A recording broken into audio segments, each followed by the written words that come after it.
Welcome back to my YouTube channel में आप सभी का स्वागत है। तो हम अपनी नायक सीरीज़ का सेट नंबर 23 का रिवीजन करने वाले हैं। चलिए करते हैं अपने वीडियो की शुरुआत। तो वीडियो की शुरुआत करने से पहले आपको बता दें पीडीएफ जो है वो हमारे टेलीग्राम चैनल पर मिल जाएगी आपको, जिसकी लिंक आपको डिस्क्रिप्शन बॉक्स में मिल जाएगी। ठीक है, आप जाकर वहाँ से हैंड नोट जो है अपने डाउनलोड कर सकते हैं। और आरपीएफ और यूपी पुलिस वाले इस सीरीज़ को देखना ना भूलें एंड साथ ही में नोट्स की जो है वो रिविज़न करते रहें। चलिए करते हैं अपने वीडियो की शुरुआत।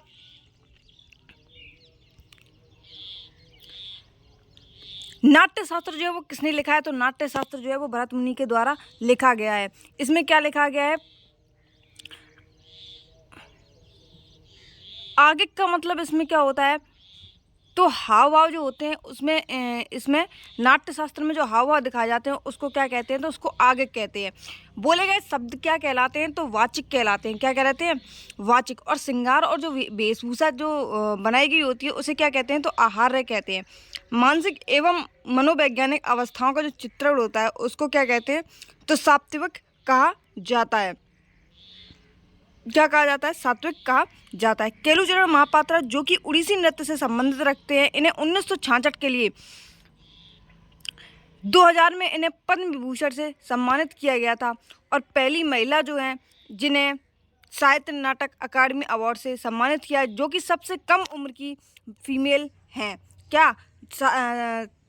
साहित्य नाटक अकादमी अवार्ड पाने वाली। इन्हें पद्म भूषण कब मिला था सोनल मानसिंह को? तो 1992 में। और पद्म भूषण कब मिला है? तो 2003 में इन्हें पद्म भूषण से सम्मानित किया गया। और ये सबसे कम उम्र की शास्त्रीय नाटक अवार्ड पाने वाली फीमेल बन चुकी हैं। और केलुचरण महापात्रा को 1966 में साहित्य नाटक अकादमी अवार्ड से सम्मानित किया गया था। उड़ीसी नृत्य की बात कर लेते हैं। तो उड़ीसी नृत्य से और कौन कौन से जो कलाकार हैं वो संबंधित हैं? तो 2020 में साहित्य नाटक अकादमी जो है वो रविंद्रनाथ अतिबुद्धि को दिया गया है। किसको दिया गया है? रविंद्रनाथ अतिबुद्धि को। 2022 में किसको दिया गया है? तो निरंजन राउत को दिया गया है। किसको दिया गया है? निरंजन राउत को दिया गया है। ये भी किससे है? ये भी उड़ीसी नृत्य से संबंधित है। रविंद्रनाथ अतिबुद्धि, जिसमें अतिबुद्धि आ जाती है, वो क्या करने लगता है? उड़ने लगता है। और जो स्नेह से बात करता है वो भी उड़ता रहता है, यानी कि स्नेह प्रभा साम्यता राय, इन्हें 2023 में साहित्य नाटक अकादमी अवार्ड से सम्मानित किया गया। ये भी किससे संबंधित हैं? तो ये भी उड़ीसी नृत्य से संबंधित हैं। तलवारबाजी की प्रतियोगिता की बात करें तो इसको क्या कहते हैं? तो ये 3 स्टाइल में पहले तो खेली जाती है और इसको बॉट कहते हैं। क्या कहते हैं? बॉट कहते हैं। इसको 3 स्टाइल में खेले जाते हैं, एपी, फाइल और सेवर, या फिर एपी, फाइल, सेवर। ये शब्द आ जाए, ये किससे संबंधित है? तो ये तलवारबाजी से संबंधित है। पहली तलवारबाजी कौन है जिन्होंने ओलंपिक में भाग लिया था? तो वो थी भवानी सिंह। कौन थी? भवानी सिंह थी। ओलंपिक में पहली भाग लेने वाली कौन थी? तो भवानी सिंह थी। एक राउंड कितने मिनट का होता है इसमें? जो तलवारबाजी होती है तो 3 मिनट का इसमें एक राउंड होता है। इसमें 2 फेंसर होते हैं। फेंसर का मतलब होता है 2 खिलाड़ी होते हैं और 1 रेफरी होता है। क्या होता है? 1 रेफरी होता है। विवेकानंद रॉक मेमोरियल जो पब्लिक स्कूल है ये कहाँ पर स्थित है? तो ये विवेकानंद रॉक मेमोरियल स्कूल जो है वो कन्याकुमारी में स्थित है। कहाँ पर है? कन्याकुमारी में स्थित है। कुर्ग की बात कर लेते हैं। कुर्ग कहाँ पर है? तो कुर्ग ये कर्नाटक में है, जिसको इंडिया का स्कॉटलैंड भी कहते हैं। क्या कहते हैं? इंडिया का स्कॉटलैंड जो है वो कुर्ग को कहते हैं, जो कि कर्नाटक में स्थित है। और कुर्ग कहाँ पर स्थित है? तो मन्नार की खाड़ी में स्थित है। कहाँ पे? मन्नार हिल्स स्टेशन में स्थित है। कहाँ पे? कर्नाटक में। कहाँ पर? कर्नाटक में। एलेप्पी की बात कर लेते हैं। तो ये भी कहाँ है? ये भी कर्नाटक में है। कुल्ट्रालम की बात कर लेते हैं। ये कहाँ पे है? तो कुल्ट्राटम ये है तमिलनाडु की साइड, यानी दक्षिण भारत का स्पेस भी इसको कहते हैं। किसको? कुल्ट्रालम को कहते हैं। महाबलीपुरम की बात कर लेते हैं। तो महाबलीपुरम कहाँ पर है? तो तमिलनाडु में ये स्थित है। ऊटी कहाँ पर है? तो ऊटी है तमिलनाडु में, जिसको क्वीन ऑफ हिल स्टेशन के नाम से जाना जाता है। किसके नाम से जाना जाता है? क्वीन ऑफ हिल स्टेशन के नाम से ऊटी को जाना जाता है। और ऊटी कहाँ पर है? तो तमिलनाडु में स्थित है। बलपराई हिल की बात कर लेते हैं। तो बलपराई हिल जो है वो कहाँ पर है? वो भी तमिलनाडु में स्थित है। पहली भारतीय महिला बंगाली में लिखने वाली अपनी आत्मकथा वो कौन है? तो 1876 में एक अमार जीवन नाम से 1876 में एक आत्मकथा प्रकाशित होती है, जो कि रस सुंदरी देवी ने की थी। किसने? रस सुंदरी देवी ने 1876 में अमर जीवन नाम की एक आत्मकथा लिखी थी और ये भारतीय पहली बंगाली में लिखने वाली अपनी पहली आत्मकथा थी। 2024 की चर्चित पुस्तक की बात कर लेते हैं तो एक समुंदर मेरे अंदर, ये किसकी है? तो ये संजीव जोशी की है। जोश आएगा तभी तो समुंदर भरेगा अंदर, ठीक है। तो अपने तरीके से आप अपनी ट्रिक जो है वो बना लेंगे। एक समुंदर मेरे अंदर, Sanjeev Joshi. An uncommon love, ये किसकी है? तो ये चित्रा बोरी जी की है। किसके? चित्रा बोरी जी की है। द प्लेस ऑफ इल्यूजन भी इन्हीं की है। किनके? चित्रा बोरी जी की है। फायर ऑन द गौगास, ये किसकी है? ये राधिका अयंगर की है। किसकी है? राधिका अयंगर की है। G20@2023 वी श्रीनिवास की है। किसकी है? G20@2020 पुस्तक है। ये पुस्तक इंपॉर्टेंट है, हो सकता है आपसे पूछा जाए। तो ये किसके? श्रीनिवास की है, वी श्रीनिवास की है। ये भी पूछ सकते हैं फायर ऑन द गंगाज, ये किसकी है? ये है राधिका अयंगर की। द बुक ऑफ लाइफ किसकी है? तो अग्निहोत्री, विवेक अग्निहोत्री की है। द बुक ऑफ लाइफ किसकी है? तो विवेक अग्निहोत्री की ये पुस्तक है। पिच साइड किसकी है? तो ये पिच साइड किसके किस लिए लिखी? क्रिकेट के ऊपर लिखी। और किसने लिखी है? तो अमृत माथुर ने लिखी है। किसने? अमृत माथुर ने लिखी है।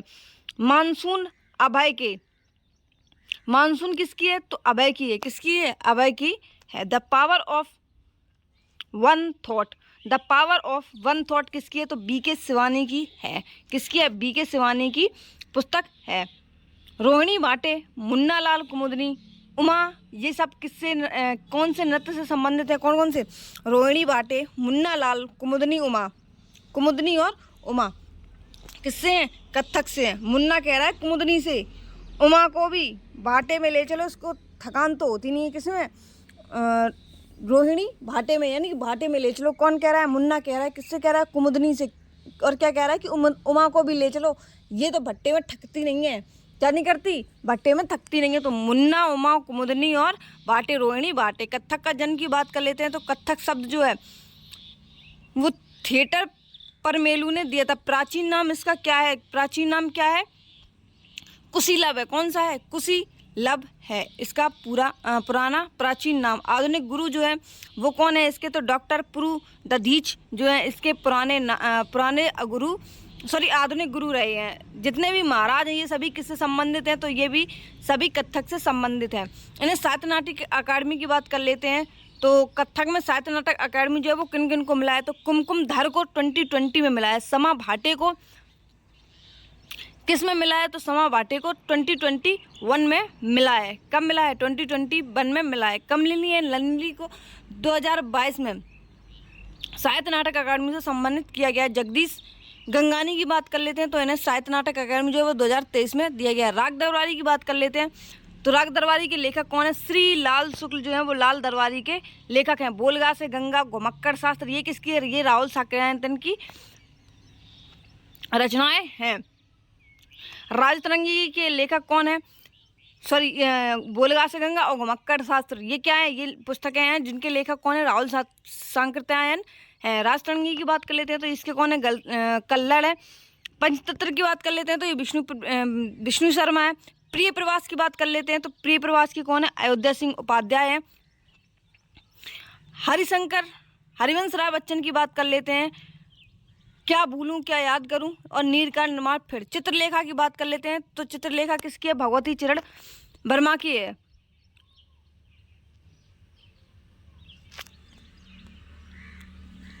आगे देखते हैं तमस किसकी है? तो भीष्म साहनी की जो है वो तमस है। आषाढ़ का एक दिन, ये किसकी है? मोहन राकेश की ये पुस्तक है। मानस का हंस अमृतलाल नागर की है। कौन सी है? अमृतलाल नागर की है। अमृत और विष भी किन की है? तो अमृतलाल नागर की है। हेमतरंगी की बात कर लेते हैं तो माखनलाल चतुर्वेदी जो है वो इसके लेखक हैं। बैंक ऑफ ओपन चैलेंजर की बात कर लेते हैं तो बैंक ऑफ ओपन चैलेंजर का खिताब जो है 2023 में किसको दिया गया है? तो ये मुकी भांवरी और साकेत माईबेनी को दिया गया है। किसको? यूकी भांवरी और साकेत माईबेनी को दिया गया है, जो कि किससे संबंधित है? टेनिस से संबंधित है। अर्जुन 2023 की बात कर लेते हैं तो अहिरका मुखर्जी जो कि टेबल टेनिस से संबंधित है, इन्हें अर्जुन अवार्ड 2023 से सम्मानित किया गया है। अमित पंघल जो कि कुश्ती से संबंधित हैं। ईसा सिंह जो कि किससे, ईसा सिंह शूटिंग से संबंधित हैं। नसरीन की बात कर लेते हैं तो नसरीन किससे संबंधित है, नसरीन जो है वो खो खो से संबंधित हैं। आर वैशाली की बात कर लेते हैं तो ये किससे है, ये शतरंज से है। अदिति गोस्वामी की बात कर लेते हैं तो तीरंदाजी से संबंधित है। संक्रांत उत्सव जो है वो उड़ीसी में कैसे मनाया जाता है, तो बुदगाली या कलासी नृत्य जो है वो उड़ीसा की जो संक्रांत उत्सव होता है उसमें मनाया जाता है। ठीक है, उड़ीसा के और नृत्य की बात कर लेते हैं। धनु यात्रा, रज पर्व, नुआखाई, चंदन यात्रा, बाली यात्रा, केडू महोत्सव, शीतल षष्ठी, ये सभी कहाँ के हैं, तो ये उड़ीसी नृत्य से संबंधित है। कौन कौन से, धनु यात्रा, रज पर्व, नुआखाई, चंदन यात्रा, बाली यात्रा, केडू महोत्सव और शीतल, ये भी कहाँ का है, ये भी उड़ीसा का है। एनिमल फार्म की बात कर लेते हैं तो एनिमल फार्म बुक जो है वो किसने लिखी है, तो जॉर्ज ऑरवेल ने लिखी है। किसने, जॉर्ज ऑरवेल ने लिखी है। बुक की बात कर लेते हैं तो 1984 में इन्होंने एक बुक लिखी थी, फेज्म एंड डेमोक्रेसी। कौन सी, फेज्म एंड डेमोक्रेसी। चार्ल्स डिकेंस की बात कर लेते हैं, चार्ल्स डिकेंस की बात कर लेते हैं तो इन्होंने कौन सी लिखी है, तो होड टाइम्स लिखी है। कौन सी, होड टाइम्स लिखी है। ओलिवर टाइम्स भी इन्होंने लिखी है। ए टोटल ऑफ 2 सिटीज़, किनकी है, चार्ल्स डिकेंस की है। सशस्त्र विद्रोह की बात कर लेते हैं तो सशस्त्र विद्रोह है वो 44वां कॉन्स्टिट्यूशन अमेंडमेंट एक्ट 1978 में ये सशस्त्र विद्रोह जोड़ा गया था। इसमें क्या था, आंतरिक अशांति के आधार पर ये जोड़ा गया था, जो कि मूल संविधान था। क्या था, मूल संविधान था। आर्टिकल 352 की बात कर लेते हैं, ये राष्ट्रीय आपातकाल का वर्णन करता है। और इसके बाद राष्ट्रपति शासन जो कि 356 की बात करता है। और वित्तीय आपातकाल जो है, कौन सा, वित्तीय आपातकाल जो कि 360 है। ये सभी किस भाग में है, तो ये सभी तीनों के तीनों जो भाग में है वो 18वें भाग में है। किसमें भाग में, 18वें भाग में। और राष्ट्रीय आपातकाल किसके संविधान से लिया गया है, तो जर्मनी के वाइमर संविधान से लिया गया है। राष्ट्रीय आपातकाल 3 बार लगा। कब लगा, 3 बार लगा। पहले 24 अक्टूबर 1962 को लगा गया, जब अपना भारत और चाइना का युद्ध चल रहा था। और उस टाइम पीएम कौन थे, तो पीएम जो थे वो पीटी नेहरू थे। कौन थे, और प्रेसिडेंट कौन थे, तो राधा कृष्णा जो है वो उस टाइम प्रेसिडेंट थे। और वापस कब लिया गया, तो 10 जनवरी 1968 को इसको वापस ले लिया गया। दूसरा कब हुआ है, तो 3 दिसंबर 1971 में, यानी कि जब अपना भारत और पाकिस्तान का युद्ध चल रहा था वहाँ 1962 में लिया गया, यहाँ 1971 में लिया गया। तब कौन थे, वहाँ लाल बहादुर पीटी नेहरू थे। यहाँ कौन थी, तो यहाँ इंदिरा गांधी थी। वहाँ पे जो प्रेसिडेंट थे वहाँ पे राधा कृष्णन थे। यहाँ पे कौन थी, तो यहाँ पे बीबी गिरी थी। इसके बाद में तीसरा जो है वो कब लगाया गया, तो वो लगाया गया 1975 में, यानी 25 जून 1975 में। यहाँ पे पीएम तो इंदिरा ही गांधी थी, दूसरे और तीसरे में पीएम इंदिरा गांधी थी, लेकिन प्रेसिडेंट बदल जाते हैं। फखरुद्दीन अहमद जो है वो यहाँ पे प्रेसिडेंट की कुर्सी संभाल लेते हैं। राष्ट्रीय आपातकाल की बात कर लेते हैं तो पहली बार 6 माह के लिए लगाया जाता है, फिर 6 माह के लिए एक्सटेंड किया जाता है। एक्सटेंड का मतलब है बढ़ाया दिया जाता है। अनिश्चितकाल तक की बात कर लेते हैं तो अनिश्चितकाल तक इसको बढ़ाया जा सकता है। अब बात क्या है, 359 के अनुसार 20 और 21 बने रहेंगे। जब अपना आपातकालीन लगा होगा तो जो भी अपने मौलिक अधिकार हैं वो सिर्फ 20 और 21 बने रहेंगे, बाकी सभी को खारिज कर दिया जाएगा। जैसे कि 19 से कहीं भी आने जाने की आपकी आज़ादी जो है वो छीन ली जाएगी, सभा करने की जो आज़ादी है वो छीन ली जाएगी, व्यापार करने की आज़ादी जो भी वो सभी छीन सकते हैं। ठीक है, आर्टिकल 356 के अनुसार जो राष्ट्रपति शासन जो है, राष्ट्रीय आपातकाल जो है कौन कब लगाया जाता है और किस पर लगाया जाता है, तो ये राज्य पर लगाया जाता है। किस पर लगाया जाता है, राज्य पर लगाया जाता है। अनुमोदन कौन देता है, तो अनुमोदन जब दिया जाएगा तो पहले 6 माह करके एक्सटेंड बढ़ाया जाता है। मैक्सिमम कितने साल तक बढ़ाया जा सकता है, तो 3 ईयर तक इसको बढ़ाया जाता है। वित्तीय आपातकाल 360 अभी तक एक भी बार नहीं लगा। महिला आयोग की बात कर लेते हैं तो महिला आयोग कब बना, तो 1992 में महिला आयोग बना। राष्ट्रीय अल्पसंख्यक कब बना? तो 1993 में बना है। पिछड़ा वर्ग आयोग की बात कर लेते हैं, यानी कि राष्ट्रीय पिछड़ा वर्ग आयोग कब बना है? वो 2003 में बना हुआ है। राष्ट्रीय बाल अधिकार की बात कर लेते हैं तो कब बना है? ये 2007 में बना हुआ है। एनसीबीसी जिसको आर्टिकल 338 बी में जोड़ा गया, इसमें बोला गया कि एक अध्यक्ष होगा, एक उपाध्यक्ष होगा और 3 अन्य सदस्य इसमें जोड़े जाएंगे। राष्ट्रीय अनुसूचित आयोग की बात कर लेते हैं तो आर्टिकल 338 ए में बोला गया है कि राष्ट्रीय अनुसूचित जो जातियां होती हैं वो आर्टिकल 338 ए में आएंगी, जिसका भाग 16 है। कौन सा है? भाग 16 है। और आपातकालीन किस भाग में जोड़ा गया था? तो आपातकालीन भाग 18 में जोड़ा गया था। राष्ट्रीय अनुसूचित की बात कर लेते हैं, इसका आर्टिकल कितना है? तो इसका आर्टिकल 360 से लेकर 342 ए है। इंडिया का अलेक्जेंडर एंड दूसरा अलेक्जेंडर किसको कहा जाता है? इंडिया का जो अलेक्जेंडर है एंड दूसरा अलेक्जेंडर जो है विश्व का, वो अलाउद्दीन खिलजी को जाना जाता है। किसको जाना जाता है? अलाउद्दीन खिलजी को जाना जाता है। खिलजी वंश की स्थापना, खिलजी वंश की बात कर लेते हैं, इसका कार्यकाल कब से कब तक रहा है? तो 1290 से 1320 तक इसका जो कार्यकाल है वो रहता है खिलजी वंश का। संस्थापक जो है वो इसके कौन थे? तो जलालुद्दीन फिरोज खिलजी जो है वो इसके संस्थापक रहते हैं, जिनका कार्यकाल 1290 से 1296 तक रहा था। दरबारी कवि की बात कर लेते हैं तो अमीर खुसरो ने 8 सुल्तानों का जो दरबार है वो देखा था। किसने? अमीर खुसरो ने 8 दरबारों का सुल्तान जो है वो देखा था, जिसने एक पुस्तक लिखी थी तुगलकनामा। कौन सी? तुगलकनामा।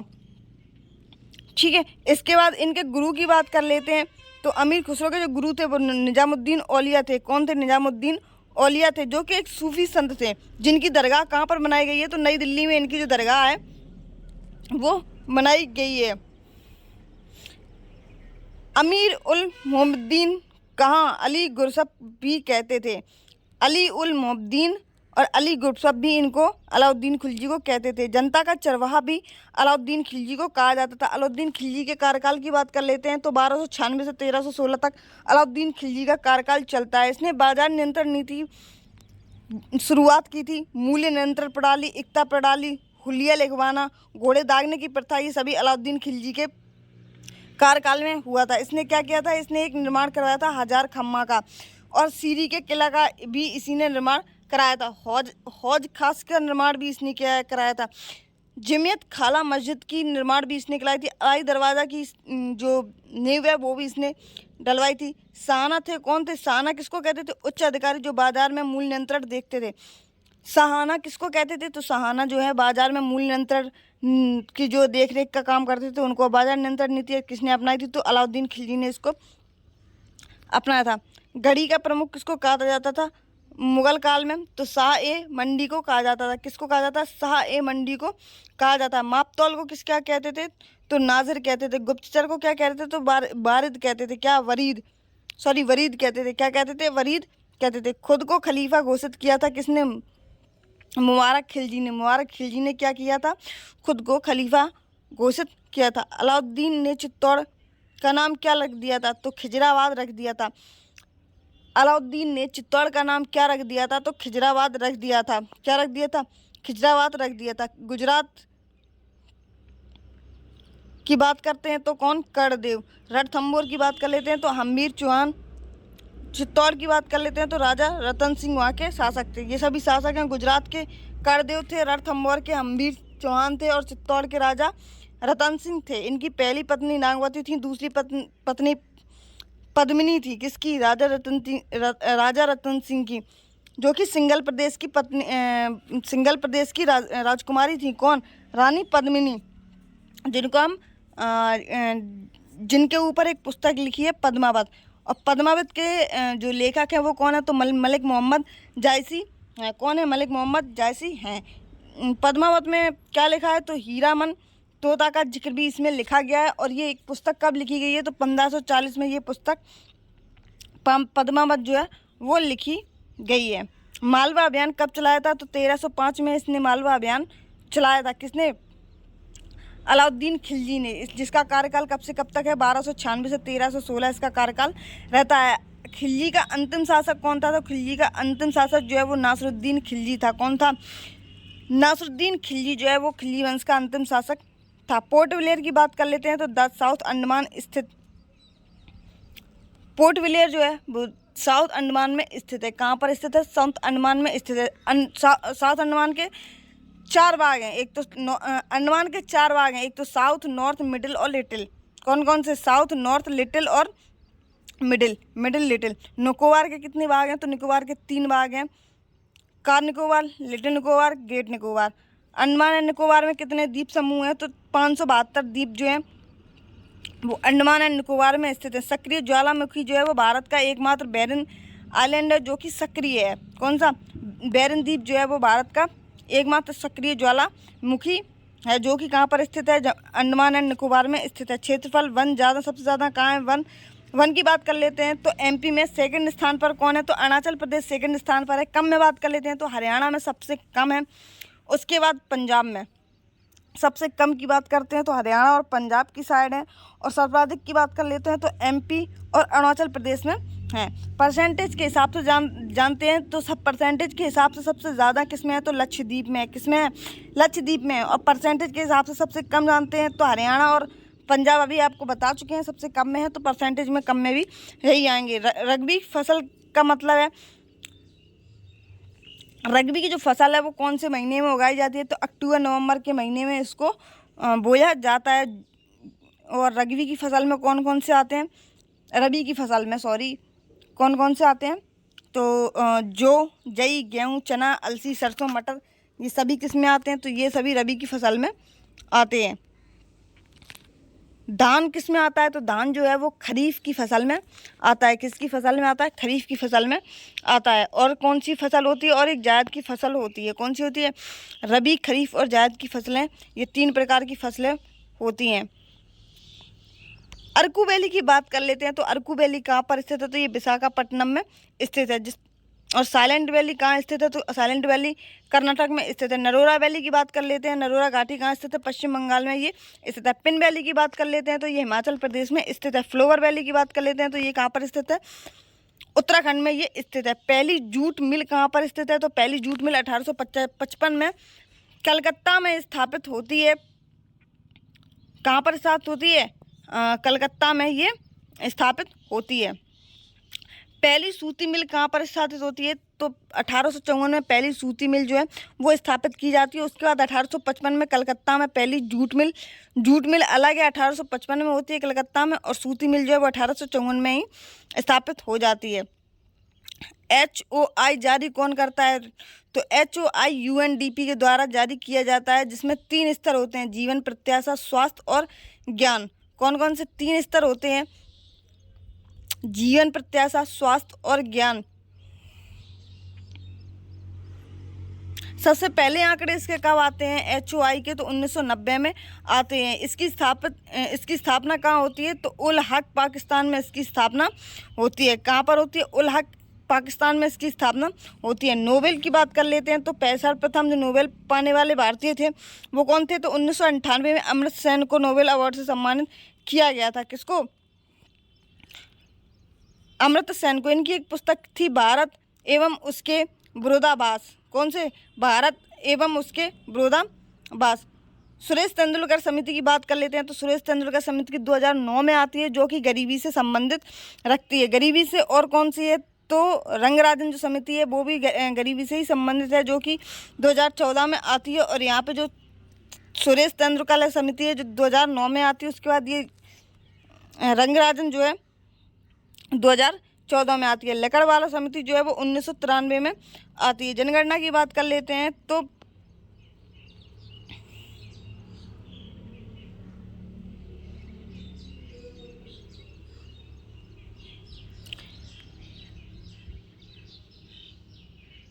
जनगणना से क्वेश्चन बनता है कि इंडिया में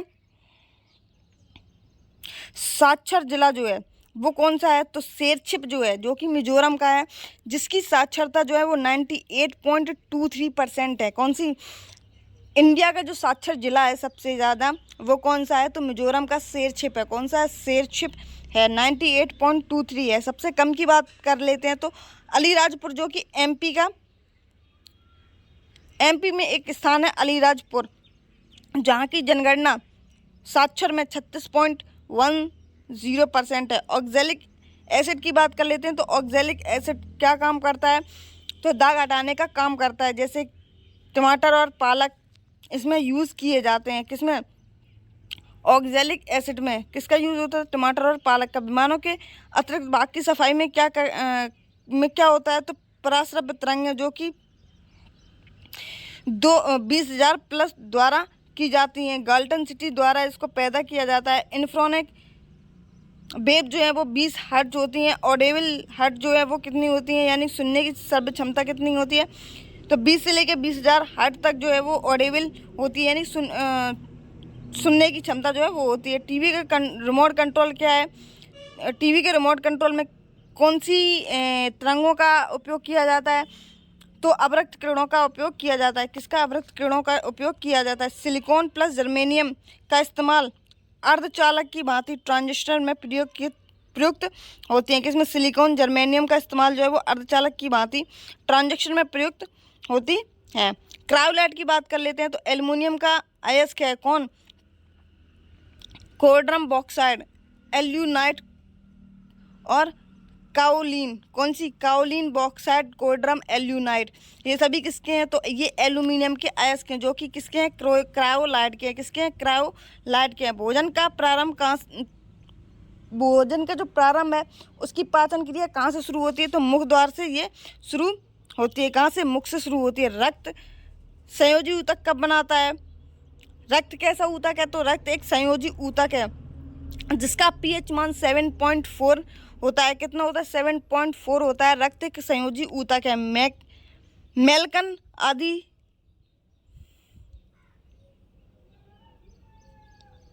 मेलकन आदिसेशिया की बात कर लेते हैं, तो ये अवार्ड मेलकन आदिसेशिया 2024 अवार्ड जो वो किसको दिया गया है, तो सुरेंद्र एस